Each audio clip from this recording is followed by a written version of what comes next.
Não importa onde você vive, certamente a sua vida já foi afetada de alguma maneira pela pandemia de coronavírus que vem causando pânico no mundo inteiro. A Covid-19, doença provocada pelo novo coronavírus, é nova no mundo da medicina e, por isso, muitos médicos e pesquisadores têm dificuldade em traçar estratégias de combate ao patógeno. Eu sou William Toffoli, narrador do Mistérios do Mundo, e hoje você vai saber como o novo coronavírus age no corpo humano. Se você gostar do vídeo, não se esqueça de deixar o like, se inscrever no canal Mistérios do Mundo e ativar as notificações.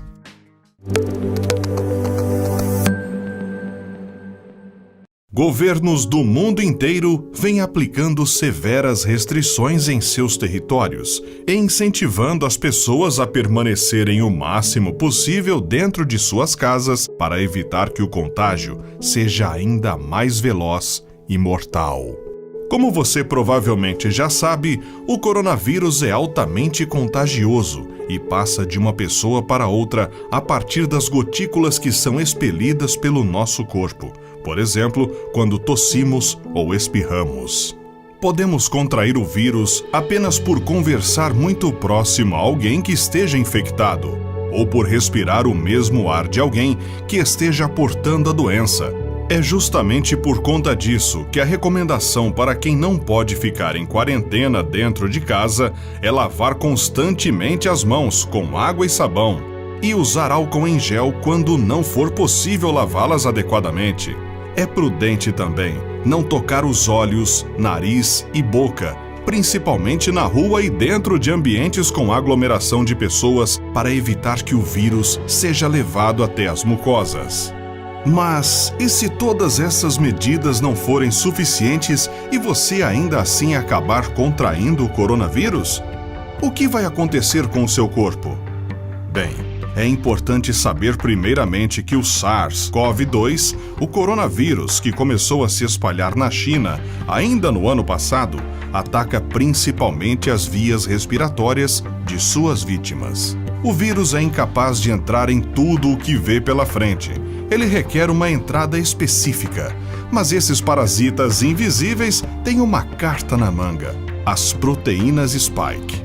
Essas proteínas são protuberâncias pontiagudas ao redor do envelope viral, resultando em um formato de uma coroa, daí o nome coronavírus.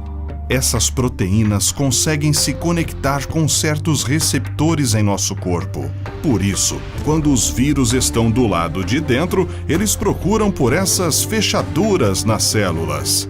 O SARS-CoV-2 consegue se conectar a uma proteína chamada ACE2, que está presente em vários tecidos do nosso corpo, incluindo nariz e boca.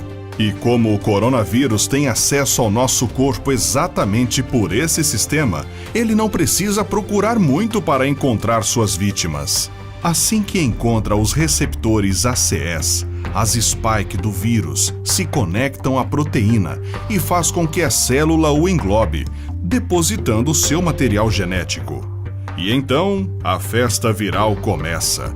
O coronavírus transforma suas células em fábricas de RNA viral e proteínas, se reproduzindo.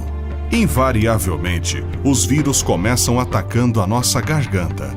Com o tempo, essas colônias passam a destruir nossas células, uma a uma, ligando uma espécie de alerta em nosso corpo, que passa a entender que algo não está certo.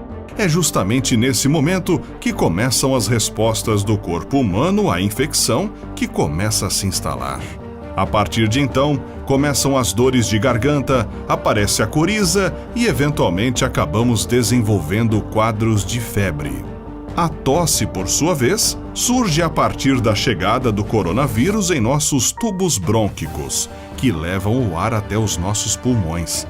Lá, o corpo intensifica a briga contra o patógeno, podendo consequentemente provocar um aumento nos sintomas. Vale ressaltar que a Covid-19 não provoca sintomas graves em todos os infectados e, inclusive, é possível que você passe por todo o curso da doença sem sequer desenvolver uma tosse. Segundo a Organização Mundial da Saúde, entre todos aqueles que desenvolvem sintomas, 80% não passam de um quadro leve, com tosses, febres e, eventualmente, pneumonia. Por outro lado, 14% desenvolvem sintomas um pouco mais graves, como falta de ar. Por último, 6% enfrentam a face mais perigosa da doença, onde há choque séptico, falência de órgãos, insuficiência pulmonar e risco de óbito. A doença se torna muito mais grave a partir do momento em que o vírus sai dos tubos brônquicos e alcança as vias aéreas inferiores, traqueia, brônquios e alvéolos, que são pequenas estruturas que compõem o pulmão e funcionam levando o oxigênio à corrente sanguínea. Em alguns casos, o vírus age fazendo com que se acumule líquido nos alvéolos, ao invés de ar, e causando insuficiência respiratória. Esses pacientes precisam ser internados e mantidos com um respirador.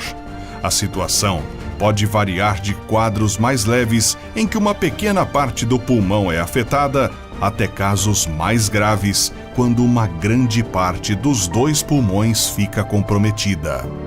Estudos mostram que mesmo após a recuperação das pneumonias mais graves, até 30% da função pulmonar é perdida. Infelizmente, os riscos não param por aí. De acordo com um estudo publicado na revista The Lancet neste mês de março, a Covid-19 não se restringe ao pulmão e a pneumonia não é a única arma do vírus na batalha contra o nosso organismo.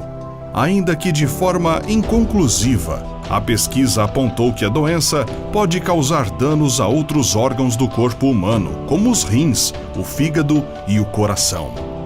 De fato, os médicos já sabem que alguns pacientes com a Covid-19 desenvolvem quadros fortes de diarreia e dor abdominal, bem como outros problemas que não se relacionam com a infecção respiratória.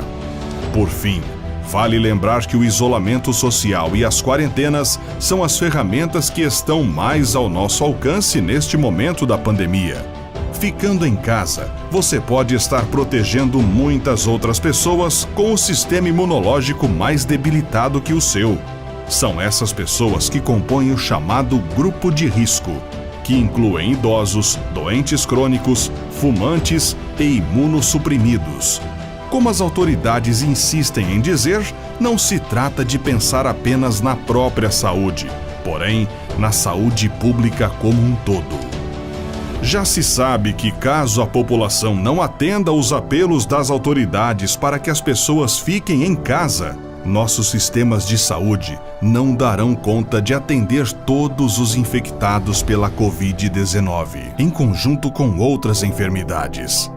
Permanecendo em quarentena, no entanto, podemos diminuir a curva de ascensão da doença em nosso país, garantindo aos órgãos de saúde maior fôlego nessa guerra à epidemia. Faça a sua parte. Cuide da sua saúde, também da dos demais.